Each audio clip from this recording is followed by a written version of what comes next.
हमारे चैनल में खुश आमदीद। तो चलिए शुरू करते हैं आज की कहानी।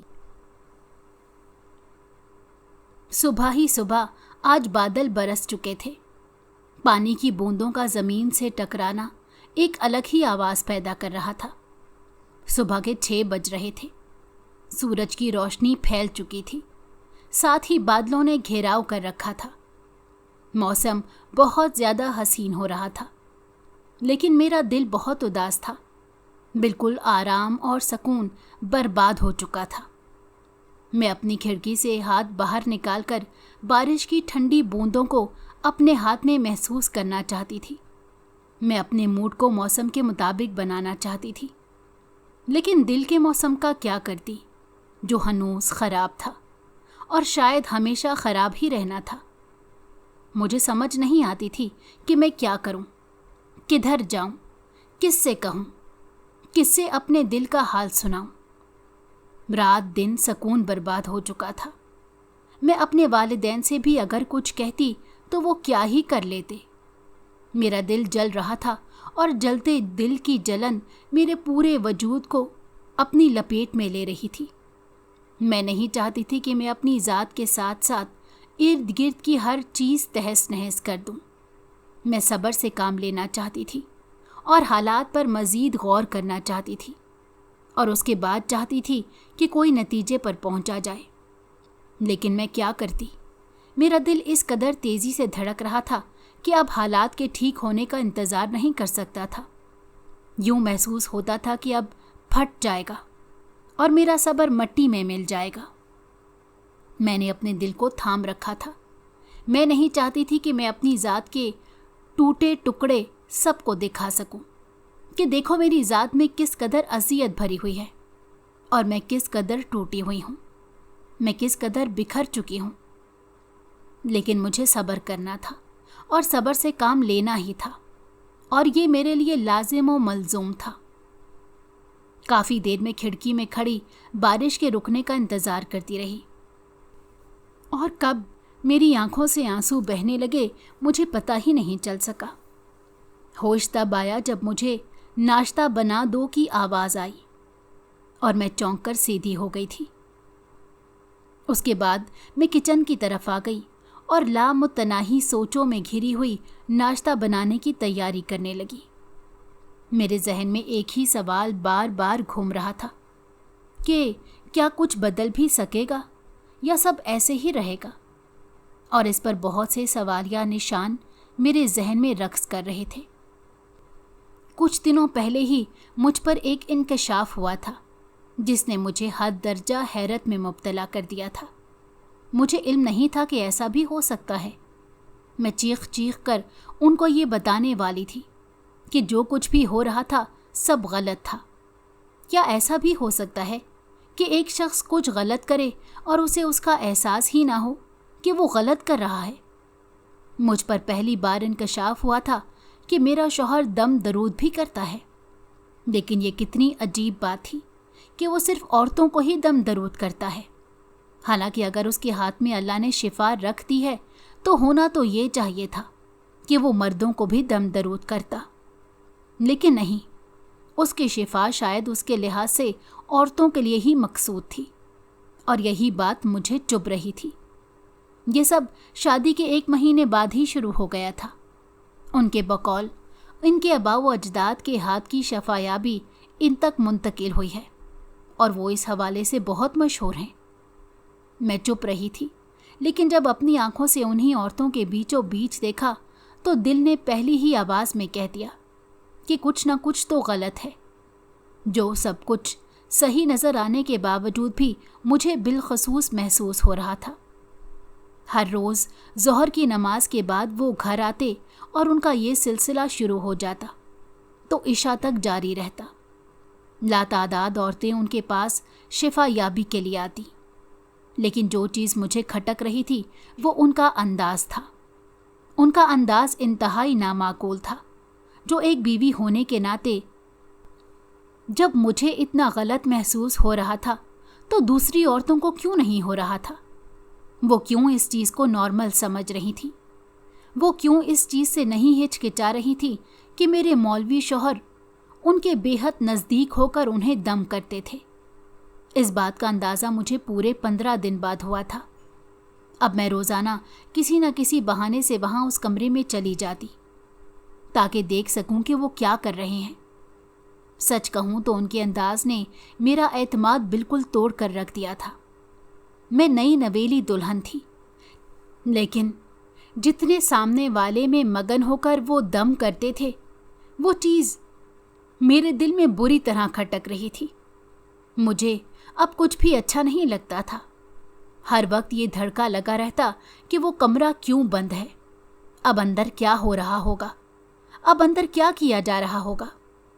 मुझे लग रहा था कि मैं उन 3 दिनों में एक नफ्सियाती मरीज़ा सी बन गई थी।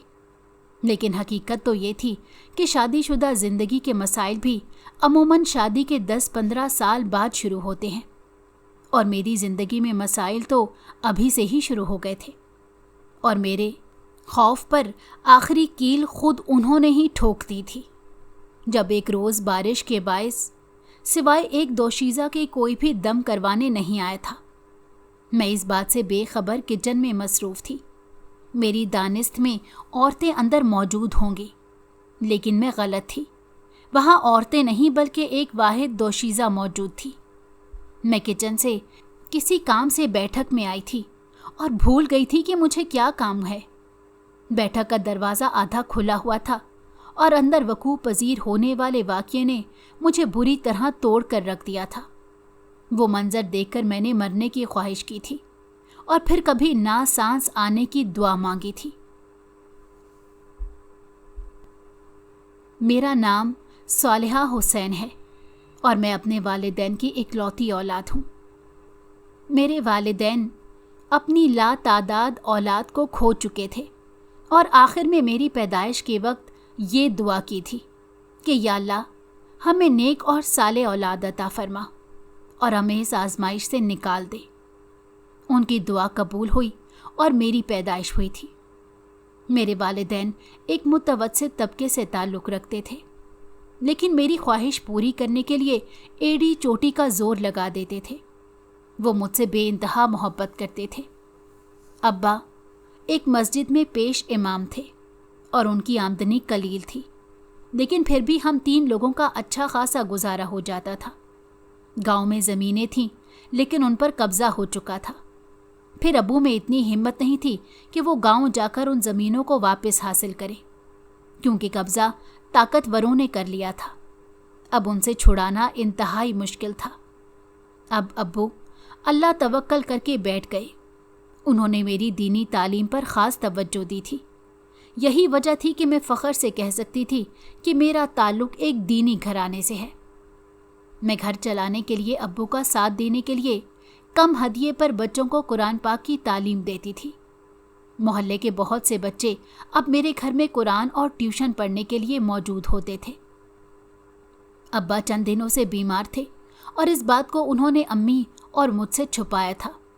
2 दिन तो उन्होंने आराम के लिए घर में मौजूद दवाई ही ले ली थी, लेकिन फिर तीसरे रोज़ वो इमामत के लिए गए हुए थे, तो खुद वापस नहीं आए, बल्कि किसी अजनबी के सहारे से तशरीफ़ लाए थे। अब्बू अचानक बेहोश हो गए थे। ऐसे में उस नौजवान ने उन्हें घर तक छोड़ा था। मालूम हुआ था वो नौजवान दूसरे गांव से यहाँ मस्जिद में पढ़ाई की गर्ज से ठहरने आया है, और उसी वक्त अब्बू की तबीयत ख़राब होने पर उनकी देखभाल करके उन्हें घर तक लाया था। हमारी तो किसी ने जान ही निकाल दी थी। अब अब्बू की तबीयत ख़राब होने पर उस नौजवान ने इमामत संभाल ली थी और अब्बू को फ़िक्र से आज़ाद कर दिया था। वो नौजवान अब्बू को भा गया। वो अक्सर उसकी तारीफ़ें करते नहीं थकते थे। उस नौजवान की अब्बू मिसालें देते थे। दूसरी तरफ हमें ये खुशखबरी मिली थी कि अब्बू की वो ज़मीन जिस पर कब्ज़ा हो गया था, वो आधी वापस कर दी गई थी। अब्बू ने वो कागजात मेरे नाम कर दिए थे। अब्बू अब तबीयत के ख़राब होने पर वहम का शिकार हो गए कि मेरे बाद मेरी बेटी का क्या होगा। दिन रात उन्हें यही फ़िक्र खाए जा रही थी। हमारे घर के 2 कमरे थे और सहन में एक छोटा स्टोर रूम बना हुआ था, जिसमें घर का कार्ड कबाड़ रखते थे। एक दिन अब्बा मस्जिद से आई तो अम्मी और मुझे बुलाकर स्टोर रूम खाली करने का कहा। मैंने उनसे वजह पूछी, जिसका जवाब उन्होंने ये दिया कि घर में चंद महीनों के लिए एक मेहमान तशरीफ़ लाने वाला है, जो दरअसल मस्जिद में ठहरना चाहता था, लेकिन वहाँ उसे इजाज़त नहीं मिल सकी, लिहाजा अब वो चंद महीनों के लिए हमारे घर ठहरेगा। मैंने भी मज़ीद कुछ ना पूछा था। अब्बू ने कुछ सोचा होगा तो अच्छा ही सोचा होगा। हमने कमरा खाली कर दिया और मेहमान अगले दिन तशरीफ़ ला चुका था। आने वाले का नाम अब्दुल्ला था और अब्बू उसे मौलवी साहब के नाम से बुलाते थे। जल्द ही हमें वो घर का हिस्सा ही लगने लगा। अक्सर अब्बू की तबीयत ख़राब होने पर उनकी जगह इमामत के फ़राइज़ भी अंजाम देते। उन्होंने अपने अखलाक और किरदार से बहुत जल्द अब्बू के दिल में घर कर लिया था। ये वही नौजवान था जो अब्बू का तबीयत ख़राब होने पर ध्यान रखता था। अब्बू ने उन्हें मेरे लिए पसंद कर लिया था। अब्दुल्ला के वालिदैन हयात नहीं थे और वो अपने चचा चच्ची के साथ रहते थे। अब्बू ने उन्हें अपनी पसंद से आगाह किया और उन्होंने सर झुका लिया। मुझसे रजामंदी पूछी गई तो मैंने जो आप लोगों की मर्जी कहकर रजामंदी जाहिर कर दी। मुझे उस शख्स में इतने दिनों के दौरान ऐसी कोई बात नहीं दिखी थी कि मैं इस रिश्ते से इनकार कर सकूं। अब्दुल्ला एक सुलझी हुई शख्सियत के मालिक थे, कम गो थे और अपने काम से काम रखने वाले थे। ये मेरा मुशाहिदा था। इसी मुशाहिदे की बदौलत मुझे इस रिश्ते पर कोई एतराज़ ना था। अब्बा उनके गुण गाते थे। अब तो उन्हें दामाद के रूप में बेटा मिल गया था। वो बेहद खुश थे कि उन्होंने अपनी सालिया के लिए अपनी दानिस्त में बहुत अच्छे रिश्ते का इंतखाब किया था। लेकिन कौन जाने आगे क्या होगा। कोई नहीं जान सकता था कि आगे उनके लिए किस्मत ने क्या लिख रखा था। मेरे साथ भी कुछ ऐसा ही होने वाला था और मैं बेखबर अपनी नई जिंदगी के लिए ख्वाब बुन रही थी।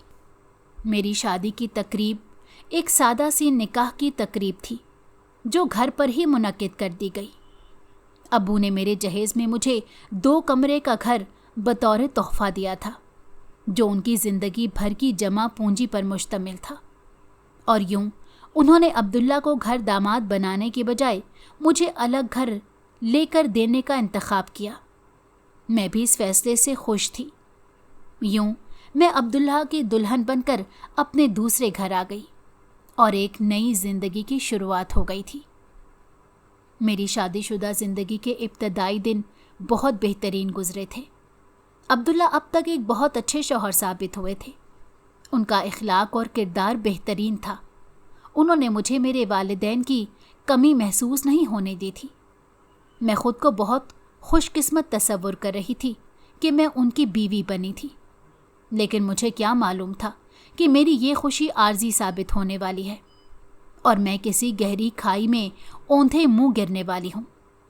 मैं बेखबर थी कि मेरी ज़िंदगी में मेरे लिए एक इंतहाई बड़ी आजमाइश सामने आने वाली थी और मैं खाली हाथ रह जाने वाली थी।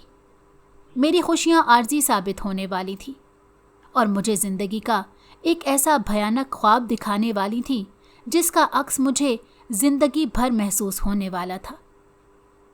मैंने कमरे का दरवाज़ा खोलकर वो भयानक मंजर देख ही लिया था, जिसके बाद मैंने मरने की ख्वाहिश की थी। अब्दुल्ला दम के लिए आने वाली दोशीज़ा का हाथ अपने हाथ में लेकर चूम रहे थे और मैं वहीं खड़ी की खड़ी रह गई थी। मेरी सिसकी बुलंद हुई, जिसे मैंने मुंह पर हाथ रखकर दबा लिया था। मैं हद दर्जा माऊफ जहन के साथ बग़ैर आवाज़ किए दोबारा किचन में आ गई थी। ये शादी के महज 2 महीने बाद की बात थी जब मुझे ये इंकशाफ हुआ कि अब्दुल्ला दम दरूद करते थे। हुआ कुछ यूँ था कि चंद औरतें हमारे घर आईं और उन्होंने दम दरूद का कहा था, जिस पर मैंने उन्हें कहा था कि यहाँ कोई दम नहीं किया जाता, शायद उन्हें गलत फहमी हुई है। लेकिन गलत फहमी तो दरअसल मुझे हुई थी। उन औरतों की आवाज़ सुनकर अब्दुल्ला बाहर की तरफ आ गए। उनको देखकर औरतों ने मौलवी साहब आ गए कहना शुरू कर दिया। मैं हैरान परेशान ये मंजर देख रही थी और अब्दुल्ला उन्हें लेकर हमारे दूसरे कमरे में चले गए थे। कुल 4 औरतें थीं। मैं भी उनके पीछे गई थी और सारा मंजर देखने लगी थी। अब्दुल्ला उन औरतों के करीब बैठकर उन्हें दम कर रहे थे और उन्होंने खुश होकर इन्हें हदिया थमाया था। मैंने उन औरतों के जाने के बाद ही अब्दुल्ला से पूछा कि ये सब क्या सिलसिला है, जिस पर उन्होंने कहा कि मैं पहले मौलवी साहब के नाम से मशहूर था और मैं लोगों को दम दरूद करता था। ये मेरे वालिदैन से मुझ में मुंतकिल हुआ है और मेरे आबाओ अजदाद के हाथों से शिफा मेरे हाथों में मुंतकिल हुई है। मैं औरतों को दम करता हूँ, उन्हें शफा हासिल होती है। मुझे उनकी बात बेहद अजीब लगी थी, इसीलिए मैंने उनसे पूछ लिया कि क्या आप मर्दों को दम नहीं करते, जिस पर उन्होंने कहा कि हम पर और हमारे ख़ानदान पर ये अल्लाह का करम है कि हमारे हाथों से नस्लों की अमीन औरतों का ही दम किया जाता है और उनको शिफा हासिल होती है।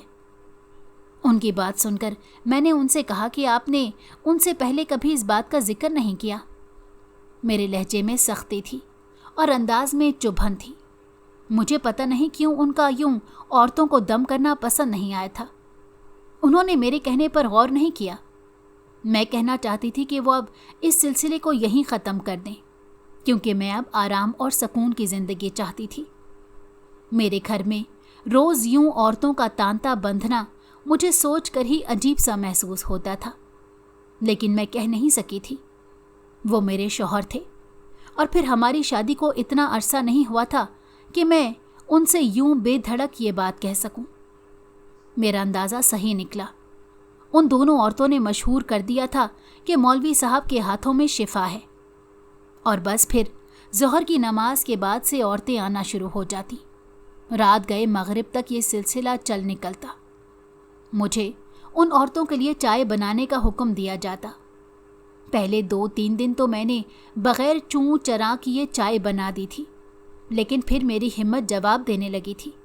मैंने उन्हें मना कर दिया था, जिसकी वजह से कुछ रोज़ हमारे दरमियान अन बन रही। मुझे समझ में नहीं आ रहा था कि मैं उन्हें कैसे मना करूं कि वो ये सारे सिलसिले अब ख़त्म कर दें। लेकिन मुझे तो ऐसा लगता था कि एक कारोबारी सिलसिला उनके हाथों लग गया है, जिसे वो मुकम्मल कैश करना चाहते थे। इन साइल औरतों में बड़ी तादाद नौजवान लड़कियों की थी, जो किसी भी तरह शरई पर्दे में ना आती थी। मौलवी साहब की आदत थी कि वो दम दरूद के वक्त दरवाज़ा बंद रखते थे, लेकिन 1-2 बार मैंने तजस्सुस के हाथों मजबूर होकर दरवाज़ा खोलकर अंदर झांका था। वो हमारे घर के वाहिद सोफ़े पर बराजमान होते थे, और वो सोफ़ा ऐसा था कि एक वक्त में एक ही शख्स बैठ सकता था। लेकिन मौलवी साहब दम के लिए खुद तो उस पर बैठते थे, जबकि औरतों को अपने कदमों में बिठाकर फिर उनके करीब होकर तकरीबन झुककर उन्हें दम करते थे। कभी कभी तो औरतें उनके साथ उसी एक सोफ़े पर बैठ जाती थीं, जिस पर जगह ना होने के बराबर थी। मुझे ये सब कुछ गलत लगता था। वो जिस तरह उनके करीब होकर उन पर दम करते थे, वो तरीका ही मुझे गलत लगता था। 1-2 बार मैंने उन्हें दबे अल्फाजों में समझाने की कोशिश की थी कि वो ऐसा ना करें, लेकिन उन पर जैसे कोई असर ही नहीं हुआ था। उन्होंने मेरी बात को एक कान से सुनकर दूसरे कान से निकाल दिया था। मैंने उन्हें बहुत बार समझाने की कोशिश की थी कि ये तो अल्लाह की नाराज़गी को दावत देने वाली बात है।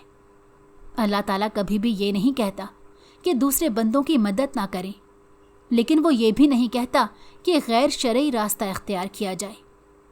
मैं उन्हें यही बात समझाना चाहती थी कि अगर वो उनकी मदद करना चाहते थे और उन्हें शिफा याबी भी पहुंचाना चाहते थे, तो वो पर्दे के पीछे से भी दम कर सकते थे।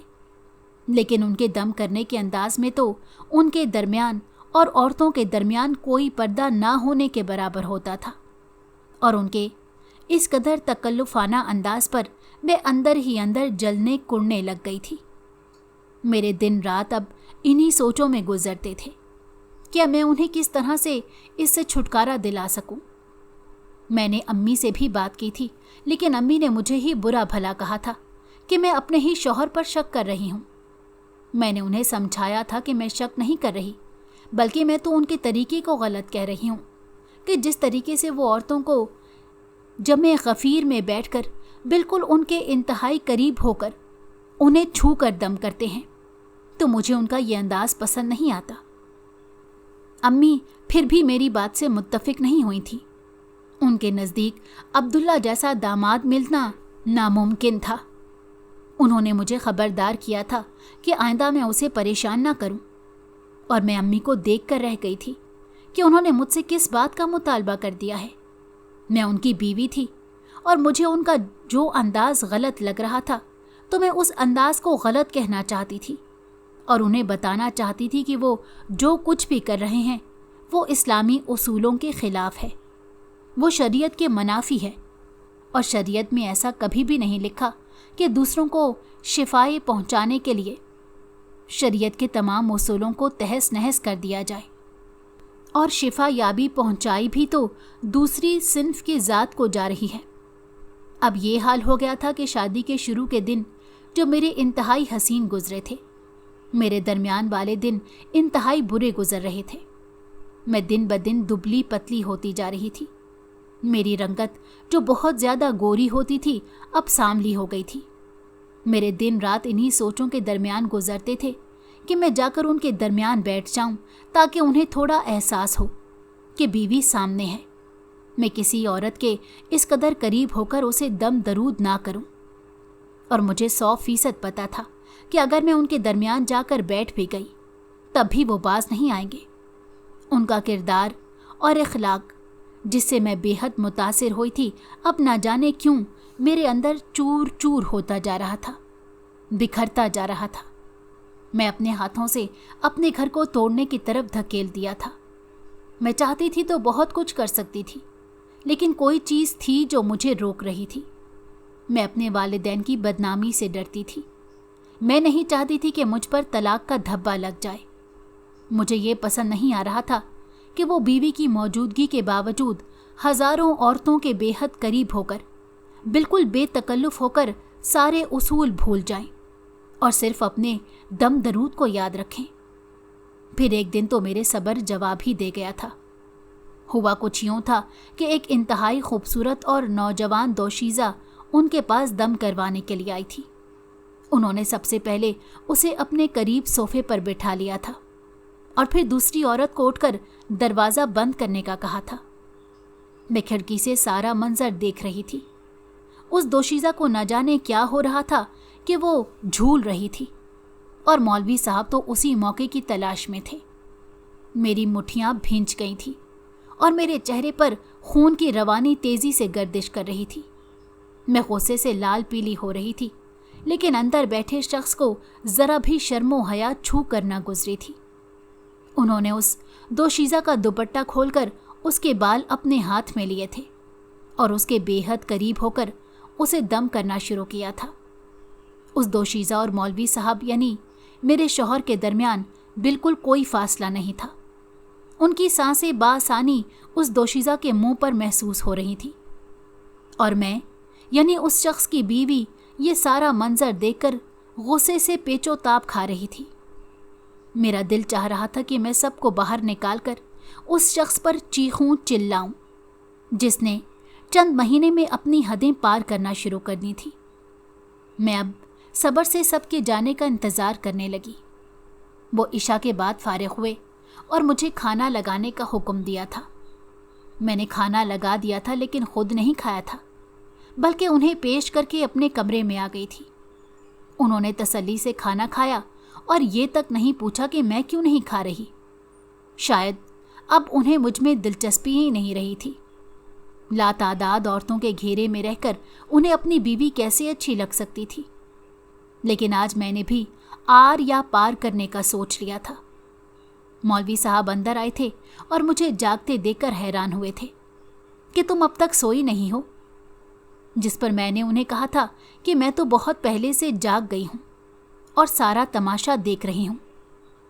मेरे लफ्ज़ तमाशा कहने पर उन्होंने सवालिया नज़रों से मुझे देखा था और कहा था कि मैं किस तमाशे की बात कर रही हूँ, जिस पर मैंने उन्हें आज दोशीज़ा पर दम करने का हाल सुनाया था। उनके चेहरे पर एक रंग आकर गुजर गया और उन्होंने मुझे बेनुक्त सुनाई थी। उन्होंने मुझ पर तंज करना शुरू कर दिया था कि मैं उनकी जासूसी करती रहती हूँ और उन पर शक करती हूँ। उनके ख़ानदानी शफायाबी के अमल को बेकार समझती हूँ। और भी न जाने उन्होंने क्या कुछ कह दिया था, लेकिन मैं चुप सी हो गई थी। मुझे उनसे यही उम्मीद थी, वो यही सब कर सकते थे। उस रात मैंने पूरी रात जाकर गुजारी थी और वो मेरे बारे में बेखबर अपने ही करतूतों को दुरुस्त साबित करके नींद की गहरी वादी में खो चुके थे। मेरा दिल खून के आंसू रो रहा था और फटता जा रहा था। मेरे जिस्म से जान निकलती हुई महसूस हो रही थी। सुबह उठते ही मुझे ज़ोर से चक्कर आए और मैं गिरते हुए बची थी। मुझ में बिल्कुल भी हिम्मत नहीं थी कि मैं उठकर घर के दूसरे काम कर सकूं, लेकिन मुझे ही हिम्मत करनी थी और सब काम करने थे। दिल ज़ख्मी ज़ख्मी सा था और ज़ख्म से खून रिस रहा था, लेकिन लबों पर कुफ्ल लगाए मैं सारे काम अंजाम दे रही थी। मौलवी साहब उठ चुके थे और नहाने के लिए चले गए थे। मैं उनका नाश्ता बना रही थी कि दरवाजे पर दस्तक हुई। मुझे ताज्जुब हुआ कि इतनी सुबह कौन हो सकता है। मैंने दरवाज़ा खोला तो सामने रुखसाना आंटी खड़ी थी। उन्होंने मुझसे सरगोशी नुमा अंदाज में कहा कि मुझे तुमसे ज़रूरी बात करनी है। मैंने उन्हें अंदर आने का कहा और बैठक में ले गई। उन्होंने मुझसे पूछा कि क्या तुम्हारा शौहर घर में मौजूद है, जिस पर मैंने इस बात में सर हिलाया। उन्होंने मेरे नज़दीक होकर मुझे कहना शुरू किया कि बेटी, तुम्हारे बाप की इस मोहल्ले में बड़ी इज़्ज़त है, तुम्हें इस इज़्ज़त को बरकरार रखना है। मैंने नासमझी से उनकी तरफ देखा था कि आखिर वो कहना क्या चाहती हैं, जिस पर उन्होंने कहा था कि मैंने तुम्हारे शौहर के बारे में मोहल्ले की कुछ औरतों से अच्छी बातें नहीं सुनी। मैं सुन होकर रह गई थी। जिस राज को मैं दिल में दबाए हुए थी, वो राज तो बाहर फैल चुका था। मेरा दिल चाहा कि मैं वहाँ से भाग जाऊं और फिर कभी किसी को नज़र ना आऊं। मैं सबसे दूर भाग जाना चाहती थी। मेरे शौहर ने मुझे किसी को मुंह दिखाने के लायक नहीं रखा था, और कल ज़रा सा इस्तफसार करने पर उन्होंने मुझे 2 टके का कर दिया था, जिसकी कोई कदरो कीमत नहीं थी। मैं उनकी बीवी थी, लेकिन उनकी कल की बातों से अंदाज़ा हो गया था कि मेरी हैसियत उनके नज़दीक पैर की जूती के बराबर थी, जिसके मुंह से एक लफ्ज़ निकलने पर उसे हज़ारों ताने से छलनी कर दिया गया था। रुखसाना आंटी ने मुझे बताया था कि दम दरूद के दरमियान औरतों को गैर अखलाकी तौर पर छूने का इल्ज़ाम उन पर कुछ औरतों की तरफ से लगाया गया है।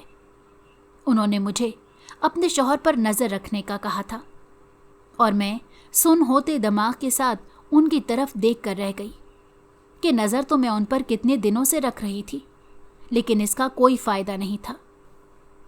उन्होंने मेरे शिकायत करने पर उल्टा मुझ पर ही चढ़ाई शुरू कर दी थी, और मैं खामोश होकर रह गई थी। रुखसाना आंटी तो मुझे खबरदार करके जा चुकी थी, लेकिन मैं एक बार फिर अपने ज़ख्मी दिल की टूटी किरचियाँ समेटने में लग गई। मेरे शौहर ने उन औरतों के लिए मुझसे बातचीत करना भी बंद कर दी थी, और मैं दोबारा से अकेले ज़िंदगी गुजार रही थी। एक ही छत के नीचे रहते हुए वो मुझसे बात तक करना गवारा नहीं कर रहे थे। बहरहाल घर के सुकून को बरकरार रखने के लिए मुझे ही बात करनी पड़ी। तब उन्होंने मुझे एक और बहाना पेश कर दिया कि उस दोशीज़ा की हालत ही ऐसी थी कि उसे इसी तरह दम करना मेरी मजबूरी थी, और मैं खामोशी से उनके बदलते बयानात सुन रही थी, जो गिरगिट की तरह हर थोड़ी देर में बदल रहे थे। मेरा दिल बिल्कुल खाली हो चुका था। उन्होंने मुझे कहा था कि मैं ख्वामख्वाह वहम पाल रही हूँ। मैं तुम्हारा हूँ और तुम्हारा ही रहूँगा, और मेरी ज़िंदगी में अब किसी और की गुंजाइश नहीं।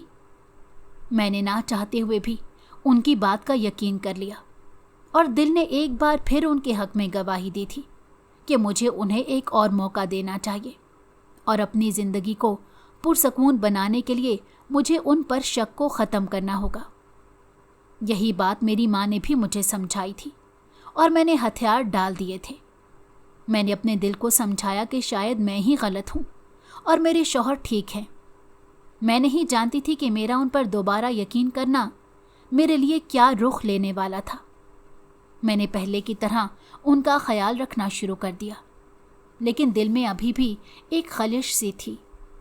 औरतों का सिलसिला तो फिर से शुरू हो गया। उन्होंने मेरे कहने के बावजूद ये सिलसिला नहीं छोड़ा।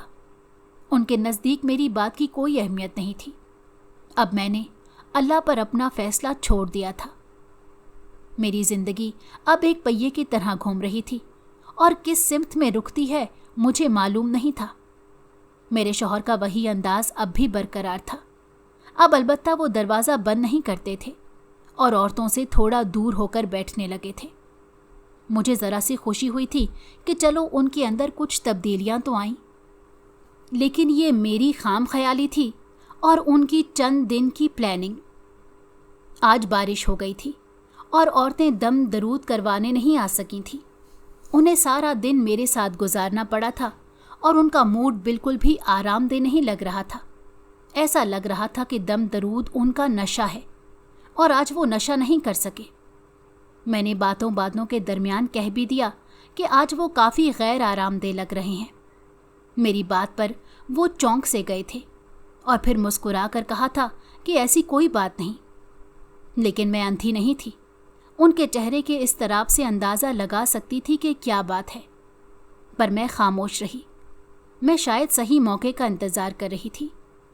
अगले दिन उनका मूड बिल्कुल सही था, क्योंकि औरतों का जमे गफ़ीर फिर उनके इर्द गिर्द मौजूद था और शायद वो इसी में खुश नज़र आते थे।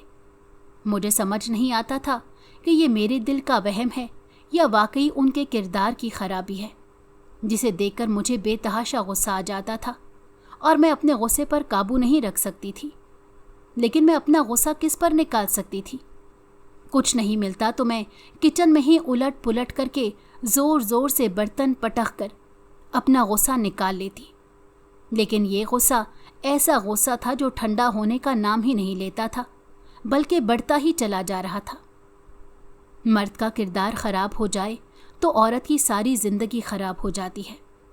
मेरे दिल से आवाज़ आई और मैंने बिला चूं चरा इस बात की तस्दीक की, क्योंकि मैं ज़िंदगी के जिस दौर से गुज़र रही थी इंतहाई तकलीफ़ दे था। मैं किसी शख्स के दिल के अंदर झांक कर नहीं देख सकती थी कि उसकी नीयत क्या है, हालांकि उन्होंने मुझे बारहा समझाया था कि मेरी नीयत गलत नहीं है, तो मुझे क्यों गलत समझती हो। लेकिन मेरी छठी हिस्स मुझे बार बार इत्तला दे रही थी कि उनकी नीयत का कोई अंदाज़ा नहीं लगाया जा सकता। वो कब पलट जाए कुछ मालूम नहीं किया जा सकता। 2 दिन बाद गांव से उन्हें फ़ोन आया कि उनके चचा का इंतकाल हो गया है। उन्होंने मुझे भी साथ चलने का कहा, लेकिन मैं अंदर से इतनी ज़्यादा बुझी हुई थी कि मैंने उनसे माजरत कर ली। वैसे भी मेरी तबीयत ख़राब रहने लगी थी। शायद बहुत ज़्यादा सोचने की वजह से मेरे सर में दर्द रहने लगा था और मैं अम्मी की तरफ रहकर कुछ दिनों के लिए आराम करना चाहती थी। उन्होंने कोई एतराज़ नहीं किया और मुझे 3 दिन का कहकर वो चले गए। मैंने भी उनसे कह दिया कि जब वो आएँ तो मुझे अम्मी के घर से लेकर घर पर आ जाएं। इसी तरह मुझे पता चल जाएगा कि वो आ चुके हैं। और मुझे घर पर अकेले रहना वैसे भी पसंद नहीं था। वो चले गए, मैं अम्मी के घर आ गई थी। अब्बू ने इस बात को नोट कर लिया था कि मैं बहुत ज़्यादा चुप चुप रहने लगी हूँ, वरना वो तो मुझे अपने बोलने वाली बुलबुल कहा करते थे, जो चुप होने का नाम ही नहीं लेती। उन्होंने मुझसे बहुत बार पूछने की कोशिश की कि आखिर क्या वजह है कि मैं खामोश हो गई हूँ और शादी के बाद बहुत बदल गई हूँ। अब उनसे दिल की बातें नहीं किया करती, लेकिन मैं उन्हें क्या जवाब देती कि उनका इंतखाब शायद मेरे लिए गलत साबित हो गया। मैं अभी भी बहुत दावे से नहीं कह सकती थी कि उनका इंतखाब मेरे लिए बिल्कुल गलत है, लेकिन मेरे दिल में कहीं ना कहीं ये बात सर उठाती रहती थी कि कहीं मैंने गलत शख्स से शादी तो नहीं कर ली, जिसने अब्बू जी जैसे सादा लौह इंसान को बेवकूफ़ बनाकर मुझसे शादी की है। 3 दिन गुजर चुके थे और अब 5वां दिन शुरू हो गया था। वो घर पर नहीं आए थे, क्योंकि मैंने उन्हें कहा था कि वो घर पर आएं तो मुझे भी लेते जाएं। अब मुझे तशवीश होने लगी कि उन्हें इतनी देर क्यों लग गई थी, उन्हें इतने दिन क्यों गांव में गुजारने पड़े। फिर मेरे दिल ने कहा कि वो उनके चचा जान थे, शायद इसी वजह से वहाँ ज़्यादा देर रुक गए थे। जब छठा दिन भी आधा गुजर गया तो मैंने अपने वालिदैन से कहा कि मैं अपने घर जाना चाहती हूँ। मेरे अब्बू ने मुझे कहा कि मैं तुम्हें छोड़ देता हूँ, लेकिन मैंने उन्हें मना कर दिया और ख़ुद ही घर के लिए निकल पड़ी। रास्ते में मुझे दोबारा रुखसाना आंटी मिली और उन्होंने मुझे घेर लिया था। फिर एक साइड पर ले जाकर मुझे कहा कि मैंने तुमसे कहा भी था तुम अपने शौहर पर नज़र रखो, लेकिन तुम क्या कर रही हो? अभी तुम्हारी शादी को महज 4 महीने भी नहीं हुए और तुमने इस तरह से शुतर बेमुहार की तरह छोड़ दिया है। मैंने उन्हें कहा कि इस वक्त तो वो अपने चचा की वफ़ात के मौके पर गांव गए हुए हैं। मैं जो पीछा छुड़ाना चाहती थी, लेकिन मेरी बात सुनकर उन्होंने कहा कि अगर वो गांव गया हुआ है तो घर में कौन है जो दम कर रहा है। उनकी बात सुनकर मुझे झटका लगा। उन्होंने कहा था कि उनकी पड़ोसन अभी अभी वहाँ से दम करवा कर वापस आई है। वहाँ औरतों का रश लगा हुआ है। मेरे पैरों तले से ज़मीन निकल गई और मुझे यूं महसूस हुआ कि किसी ने एक ज़ोरदार तमाचा मेरे मुंह पर दे मारा हो। मुझे दूसरों से पता चल रहा था कि मेरा शौहर मेरे घर पर मौजूद है और फिर से वहीं दम दरूद में मगन है। शायद उसे भी यही अच्छा लगता है कि वो औरतों के जमे गफ़ीर को अपने इर्द गिर्द जमा करे और फिर उनसे अपनी मर्ज़ी की हरकतें करे। मेरा दिल चाह रहा था कि मैं वहीं रोड पर बैठकर धाड़े मार मार कर रोऊं, इतना रोऊं कि मेरा सारा गम मेरे आंसुओं में बह जाए। लेकिन मैं ये भी नहीं कर सकती थी। मैं अपने गम को बाहर भी नहीं निकाल सकती थी और अंदर ही अंदर वो मुझे ख़त्म करता जा रहा था। मैं घर आ गई और बग़ैर किसी आहट के किचन में चाय बनाने लग गई। मैं भी तो उन्हें सरप्राइज़ देना चाहती थी, जैसा सरप्राइज़ उन्होंने मुझे दिया था। आज मैं उन्हें रंगे हाथों पकड़ना चाहती थी और अपने दिल की आवाज़ पर लब्बैक कहकर उन्हें बताना चाहती थी कि मैं जैसा समझती हूँ वो वैसा ही है। उसकी नीयत भी गलत है और उसके इरादे भी गलत हैं और उसका किरदार भी मशकूक है और उसका इखलाक भी गलीज़ है। उन्होंने मेरे अब्बू को बेवकूफ़ बनाकर उनकी बेटी से शादी करके घर भी हथिया लिया और अब जायदाद में भी, जिसमें ज़मीन का एक टुकड़ा मुझे मिला था, अपने नाम करवाना चाहते थे। ये बात तो मुझे अब्बू से पता चली थी। मैंने साफ इनकार कर दिया था कि वो किसी से इतना भी मुतासिर ना हो कि अपनी जायदाद ही उसके नाम करते फिरे। बेशक वो मेरे नाम ना करें, लेकिन अब्दुल्ला के नाम पर भी ना करें। अब्बू ने मुझे तंबीह की कि अपने शौहर के बारे में मैं ऐसी बात ना करूं, लेकिन मैं उन्हें क्या बताती कि उनके मौलवी साहब ने तो मेरे पूरे वजूद को ज़ख्मी करके रख दिया है। और जब उनसे ये बात कही जाती है कि वो गलत नीयत से दम दरूद करते हैं, तो वो मुझे इस बात पर बावर कराते हैं कि मेरी नीयत गलत नहीं है और ये दम दरूद करने का यही तरीका है। वो समझते हैं कि मैं एक दूध पीती बच्ची हूँ जिसे लॉलीपॉप देकर वो चुप करवा लेंगे। औरतें आहिस्ता आहिस्ता करके रुखसत होने लगी थीं, लेकिन फिर भी बैठक का दरवाज़ा बंद था। जहाँ तक मेरा अंदाज़ा था, सारी औरतें रुखसत हो चुकी थीं, लेकिन मेरा अंदाज़ा गलत था। बैठक का दरवाज़ा बंद था, जिसका मतलब था कि अंदर कोई मौजूद है। मैंने दाएं जानिब खिड़की से झांक कर अंदर देखा और मुझे खुद अपने वजूद से भी नफ़रत हो गई। मौलवी साहब उसी दोशीज़ा से अटकेलियाँ करते हुए पाए गए थे। उस लड़की का दुपट्टा गले में था और बाल खुले हुए थे। प्यार भरी नज़रों से मौलवी साहब को देखने में मसरूफ़ थी और मौलवी साहब उसे प्यार भरी नज़रों के लिए अपना सब कुछ वार देने पर राज़ी नज़र आ रहे थे। उनकी मुस्कुराहट उनके चेहरे से जुदा ही नहीं हो रही थी, जबकि मेरे पास मौजूदगी में तो उनके चेहरे पर मुस्कुराहट की कमी महसूस होती थी, ऐसा जैसे वो मुस्कुराना जानते ही ना हो। आंसू खुद ब खुद मेरी आंखों से निकल कर बह रहे थे और मेरे पूरे चेहरे को भिगो रहे थे। ये भूल गई थी कि घर मेरा था और मैं इस घर के अंदर आ चुकी थी। उसने उन्हें कहना शुरू कर दिया था कि वो कब मुझसे छुटकारा हासिल करेंगे ताकि हम शादी कर लें। अब मुझे मौलवी साहब के जवाब का इंतज़ार था। उन्होंने तो मुझे ये लॉलीपॉप दिया था कि वो गलत नीयत से दम दरूद नहीं करते। बल्कि ये मर्ज़ का तकाजा होता है। लेकिन उस वक्त वो किसी भी दम दरूद की कैफियत में नज़र नहीं आ रहे थे, वो तो किसी और ही कैफियत में मौजूद थे। मैं दम बखूद होकर उनका जवाब सुनने का इंतज़ार कर रही थी। उन्होंने कहा था कि बस जब कागजात मेरे नाम हो जाएंगे तब मैं उसे तलाक दे दूंगा और तुमसे शादी कर लूँगा। और मैं धड़ाम से ज़मीन पर आ गिरी। मैं बे आवाज़ ज़ारो कतार रो रही थी। अम्मी को मेरी फ़िक्र हुई थी तो वो मेरे पीछे ही आ गई थी, और मुझे मालूम ही नहीं हुआ कि वो मेरे निकलने के थोड़ी देर बाद घर से निकली थी और मुझे यूं सहन के पिछली तरफ रोता देखकर मेरी तरफ आई। मैंने उन्हें खिड़की की तरफ इशारा किया और कहा कि ये देख लें, मेरी छठी हिस्स को भी गलत साबित नहीं हो सकती।